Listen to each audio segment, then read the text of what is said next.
Hello, welcome to a new edition of the Right Wing Populist Podcast. I am the Right Wing Populist. So today I want to talk about this upcoming Tuesday's elections. We have elections in several states and cities. We have elections in New Jersey, Virginia, New York City, California. I want to talk about them. I want to do a little bit of a preview of what the races are looking like heading into it, and then I want to give my predictions of the outcomes and what the fallout from these elections could mean for the Trump administration, Democrats, and the midterms in 2026. But before we get into that, please remember to subscribe, whether it's on YouTube, Apple Podcasts, Spotify. I'm trying to get the podcast on Rumble. A little difficulty, but I think we'll get it done. So, like I said, please subscribe and subscribe to the website. I would really appreciate it. Any articles we do, like this one, will be sent directly to your email and just help support, independent media. I really, would appreciate it.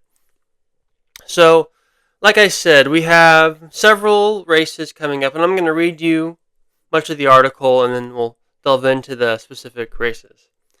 This upcoming Tuesday, several major state elections will take place in New Jersey, New York City, and Virginia. Many political analysts are calling this the first real test of the Trump administration's popularity, and the first opportunity to see whether Democrats can recover from their devastating defeat in 2024. Let's break down the likely results in each of these key races and what those outcomes could mean for both the Trump administration and Democrats heading into 2026. Virginia. In Virginia, there are three key statewide races this year. Because Virginia governors can only serve one consecutive term, Glenn Youngkin is not on the ballot. Very important. Early voting data shows Republicans performing better than they did in 2021 when Youngkin won, but slightly worse than the numbers in the 2024 presidential election. Given that more Republicans are now voting early than in 2021, partly due to post-COVID habits, and Trump telling Republicans to not vote early, the fact that GOP early vote totals are up doesn't necessarily signal broader momentum for them. And as you can see here, we have a bit of a model. I think Christian Hines is the name. He's an election analyst. He's really good. He nailed Virginia back in 2024. And right now, we are doing much better. Republicans, are doing much better than they were doing in the early vote in 2021. But they're doing a little bit worse than they were doing in 2024. And even though Republicans won in 2021, as I said, remember, Republicans weren't voting early back in 2021 because Trump had ingrained in their head so much during the whole COVID fiasco that you should vote on election day. So you shouldn't read too much into that. Because Virginia is a state heavily affected by the federal government shutdowns and its proximity to D.C., and given that Harris won it by 6 points, you would expect Democrats to win each statewide race by at least 5 points or more. However, the Attorney General's race has taken an unusual turn. The Democrat Jay Jones was caught on record fantasizing about killing his Republican opponents, a real winner he is, an incident that dramatically reduced his poll numbers. As a result, Republican Jason Myers is now the favorite in the race based off polling and the betting markets. Historically, all three statewide Virginia races, governor, lieutenant governor, and attorney general, tend to track closely together. But because of the controversy surrounding Jones, he is by far the most likely Democrat to lose. Right now, most polls have the Democrat governor candidate, Abigail Spanberger, up by double digits. We think that the margin may narrow. Based on early voting data, we expect Spanberger to win by 7 to 8 points. The lieutenant governor's race will likely follow closely, with the Democrat winning by about 6 points, while Myers, the Republican, could win the attorney general's race by 3 to 4 points. So this is my prediction right here for the governor's race. Like I said, I have Abigail Spanberger winning by about 52% to 45% over the Republican Winsome Earl Sears. And I'm not a big fan of Sears, the Republican candidate. She was sort of a never Trumper. She tried to sort of push Trump away from the party after the 2022 disappointing performance for Republicans. She was going on Fox News and saying it was time to move on. So I'm not a fan of Sears, for what it's worth. I think it'd be preferable if she won versus Spanberger, and I do think, like I said, she's going to overperform her polling a little bit. But like I said, based off the right now, for the Virginia electorate is tracking very similar to 2024, which is why I don't think the Democrats going to win by double digits. I think it's going to be close to the 20. I think it's going to be a single digit race, high single digits. And like I said, for the lieutenant general, I think the Democrat will perform a little bit less, but will still win by 5 to 6 points. And I think the Republican will actually win the Attorney General's race because the Democrat, Jones, is this wacko who wants to kill everyone who's not Karl Marx. So I think Republicans could probably win that race. But like I said, though, in Virginia, those three races tend to all vote together. So we'll see. We'll see if Democrats are capable of not voting for someone who wants to kill Republicans. I know Democrats like killing Republicans, but maybe they can control themselves this time. So anyway, let's move on to New York City. In New York City, the outcome of the mayor's race is not really in doubt. Zohran Mamdani is almost certain to win the mayoral race. Right-wing and pro-Israel media has recently suggested that Andrew Cuomo might be gaining late momentum, but there's no real data to back that up. Betting markets and polls alike show Mamdani as a heavy favorite, with Cuomo trailing by double digits. The real question is whether Mamdani will exceed 50% of the vote. Early voting numbers, especially higher turnout among seniors, suggest he may struggle as seniors are leaning towards Cuomo. We expect Mamdani to finish around 47%, while Cuomo is more likely to place third than he is first. And this is my prediction here. Cuomo shouldn't be red, he should be gray. Sliwa should be red, but whatever. So like I said, I have Mamdani with 47% of the vote, Cuomo with 33%, and a Sliwa, however you say his name, the Republican with 19%. So I don't see Mamdani hitting 50% because, like I said, the electorate, it does look like turnout might be kind of high. And a big reason why Mamdani was able to win the Democrat primary versus Cuomo was the primary electorate was kind of strange. You had a big influx of young voters, which is not the norm necessarily in primaries. And maybe that was because of Gaza. And, I think that's another reason why Mamdani won't hit 50% is because we do have a tentative ceasefire in Gaza, although Israel's doing everything they can to violate it. I mean, Israel is sort of like Bill Cosby around Pretty Women. I mean, they just can't help themselves by trying to fuck them over. It's ridiculous. Like, Israel cannot abide by a ceasefire the way that Bill Cosby cannot abide by consent. It's just ridiculous. It's like, listen to the ceasefire. Hold the ceasefire, Israel, and they refuse. They just roofie the ceasefire. It's ridiculous. But, so I think Mamdani will be under 50% because I do think the anti-Israel sort of energy has dissipated somewhat because we do have that ceasefire.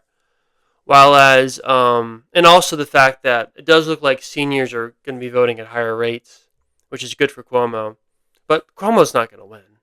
The dude is a pervert. I mean, in New York City, it really sucks. You either have a crazy Islamist communist or you have this pervert who's Italian. Not very good options. So New York City's kind of screwed. But Mamdani's going to win, and it won't be that close. I don't think he'll hit 50%, but he's going to win by double digits.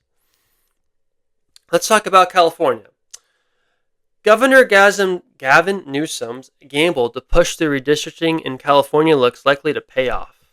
As someone who unfortunately is living in California, I can confirm that Prop 50 ads have been relentless, framing a yes vote as an anti-Trump statement. In a state Trump lost by more than 20 points, that's been a very effective strategy. Republicans such as former Governor Arnold Schwarzenegger have tried arguing a no vote, but those efforts appear futile. We expect yes on Prop 50 to win by over 60%. So, for those who don't know, Prop 50 is about redistricting in response, or at least nominally in response to Texas doing redistricting. The whole redistricting fight is just about trying to add more seats, more Republican seats for red states and more Democrat seats in blue states. And this is all about the 2026 midterms. And in California, it was against the law to do redistricting. So Newsom made it a big goal of his to get this proposition on the ballot this year to try to change the law so they can do redistricting to add more Democrat seats and get rid of Republican seats. And it looks like it's going to pay off for him, and that's a big deal because obviously he wants to run for president. And with Prop 50 likely winning, that's going to be a feather in his cap when he's running in the Democratic primary, especially if he has to go up against his native California neighbor, Kamala Harris, Brad Harris. So, looks like Prop 50 is going to win. I voted already on this. Like I said, I live in California. I voted no. But I expect Prop 50 to win easily. And yeah, probably over 60% of the vote. My prediction right now is yes, 63%, no, 37%. New Jersey. This race has the potential to be the closest of the night. Alongside Virginia's Attorney General race, it's the most likely contest for Republicans to actually win. The race is between Mickey Sherrill and Jack Ciattarelli, the Republican. Polling has been inconsistent. Some surveys show Sherrill, the Democrat, leading by as much as 7 to 8 points, while other reputable polls show a virtual tie. For instance, Trafalgar had a poll that came out last night that has Sherrill, the Democrat, only up a point. Jack Ciattarelli improved on Trump's 2020 performance in New Jersey during his 2021 gubernatorial campaign by appealing to upper-income suburban white voters. However, Trump himself made gains in 2024 among working-class minorities, especially in Hispanic-heavy precincts and counties. For Ciattarelli, the Republican, to win statewide, he'll need to maintain his strength with affluent suburban voters while also replicating Trump's inroads with working-class minority voters. A tough balance to achieve. Given that Democrats are currently outpacing Republicans in early in-person voting, it's unlikely that Jack can close that gap. If Republicans were really so enthusiastic, as many polls have shown, they would not be trailing in the in-person early voting. That is not a good sign for Republicans in New Jersey. The race should be close, but we expect the Democrat to win by about 3 points. And as you can see here, this is my prediction. Mickey Sherrill, the Democrat, with 51%, and Jack Ciattarelli, or however you say the name, fucking Italians, with 48% of the vote. So, yeah, this race is probably the hardest for me to predict.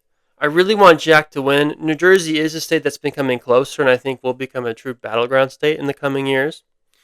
As I said, Trump improved from his performance in 2020.